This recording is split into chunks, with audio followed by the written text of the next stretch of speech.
मेरे पैगंबर की अजमत शान मुकाम का मुकाबला पूरी दुनिया भी मिल के नहीं कर सकी ते ना कोई कर सकती है।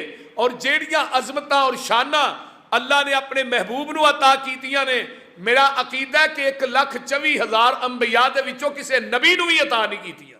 अपने दिल च पैगंबर की कदर करता है, इज्जत करता है, एहतराम करता है और आप की मुहब्बत और अकीदत वो दिल के अंदर समाई है, बेवस्त हुई है। पूरा जग एक पासे और आमीना दा लाल एक पासे, पूरी कायनात मिल के भी इमामे कायनात का मुकाबला नहीं कर सकती। और आपकी शान और मुकाम सिर्फ एक सुनन दारमी की हदीस मैं पेश करके अगे चलाना चाहना।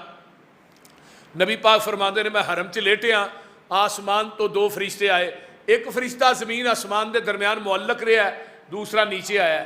उन्हें क्या होवा होवा ये वही है जिहदे वल भेजिया गया जी, वही है। आप फरमाते ने, उतला फरिश्ता आंदा जिन हो, इहदा वजन करो।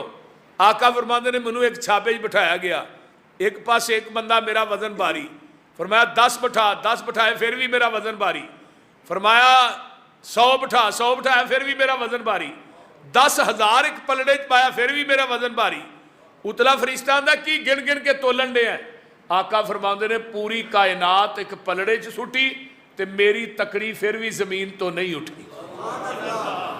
यानी पूरी कायनात एक पलड़े च सुटी। मैं सवाल करना कि आया कि हजरत इमाम अबू हनीफा रहीमहुल्लाह उस पलड़े च शामिल नहीं सन, इमाम शाफी शामिल नहीं सन, इमाम मालिक रहीमहुल्लाह शामिल नहीं सन, इमाम अहमद इब्न हंबल रहीमहुल्लाह शामिल नहीं सन। अज दे जिन्ने पीर ने, जिन्ने मुरशद ने लोगों के बनाए हुए, ये सारे उस पलड़े शामिल नहीं सन। पूरी कायनात उस पलड़े शामिल सी। मेरे पैगंबर की अजमत शान मुकाम का मुकाबला पूरी दुनिया भी मिल के नहीं कर सकी ते ना कोई कर सकती है।